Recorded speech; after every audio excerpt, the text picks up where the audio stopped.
Le syndrome de Fanconi est une affection rénale. Chez un patient sain, les reins, qu'on représentera par un commissariat, jouent le rôle de filtre. Chaque rein contient environ 1 million de néphrons. Et pour poursuivre dans la métaphore, chaque commissariat contient 1 million de policiers. C'est un gros commissariat. Au niveau du glomérule, les toxines, certains ions et les minéraux sont éliminés dans l'urine primaire, mais le rein en réabsorbe une certaine quantité plus tard. En fait, le policier change d'avis, pour certains suspects, et décide de les relâcher dans la circulation. Chez les patients atteints du syndrome de Fanconi, le policier ne change pas d'avis, et laisse alors dans l'urine, c'est une métaphore, des personnes qui sont essentielles au bien-être de la ville. La forme la plus connue du syndrome de Fanconi se retrouve chez les chiens de la race Basenji.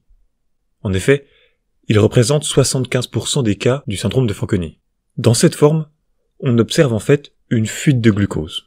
D'autres éléments comme l'eau, le sodium, le potassium, le phosphate, le bicarbonate et les acides aminés peuvent aussi être anormalement sécrétés. La cause du syndrome de Fanconi peut être congénitale. Le policier avait dès la naissance l'envie de saboter le commissariat et donc la ville. Je ne suis pas un adepte de l'ordre, mais sans police, il y a des complications. Prenez Pristina par exemple, une ville du Kosovo où il n'y avait plus de police. Disons qu'il y avait plus de pilleurs qu'à Avignon. La cause peut aussi être acquise, comme par exemple due à des substances qui deviennent toxiques, ici des antibiotiques comme la gentamicine, la streptozocine ou l'amoxicilline. Elles finissent par empoisonner la ville. Dans les origines acquises, on peut retrouver l'hypoparathyroïdie primaire. Comme son nom l'indique, elle se caractérise par un déficit de sécrétion de parathormones. Celle-ci permet d'augmenter la calcémie en agissant sur les reins, qui réabsorbent le calcium. Pour mieux comprendre, imaginons que la parathyroïde, ce soit la mairie. Si celle-ci a besoin de construire un logement social, elle fait une demande, la parathormone, au commissariat pour vérifier que le lieu est sécurisé. Dans le cas normal, le commissariat dit oui, et du calcium est réabsorbé par le rein pour permettre la construction de murs. Dans le cas de l'hypoparathyroïdie primaire, un adénome provoque un dysfonctionnement de la mairie qui n'envoie plus de message. Dans ce cas, les murs ne sont plus construits, du calcium n'est plus réabsorbé par le rein. On le voit très bien à la radiographie. En effet, la densité osseuse diminue.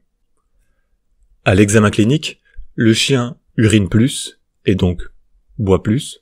Il est maigre, dû à la fuite d'acides aminés et de glucides, peut être fatigué et anorexique. À l'analyse d'urine, on observe une glycosurie, sans hyperglycémie. En effet, celle-ci serait caractéristique d'un diabète. De plus, l'eau étant moins réabsorbée, l'urine sera donc plus diluée, on parle d'hyposténurie. L'analyse sanguine est la conséquence logique de la fuite de certains éléments. On retrouve une hypokaliémie, une hypophosphatémie et une hypocalcémie. On peut aussi retrouver une acidose, car les ions bicarbonate qui alcalinisent l'urine sont perdus. Pour sauver la ville, il faut en traiter la cause.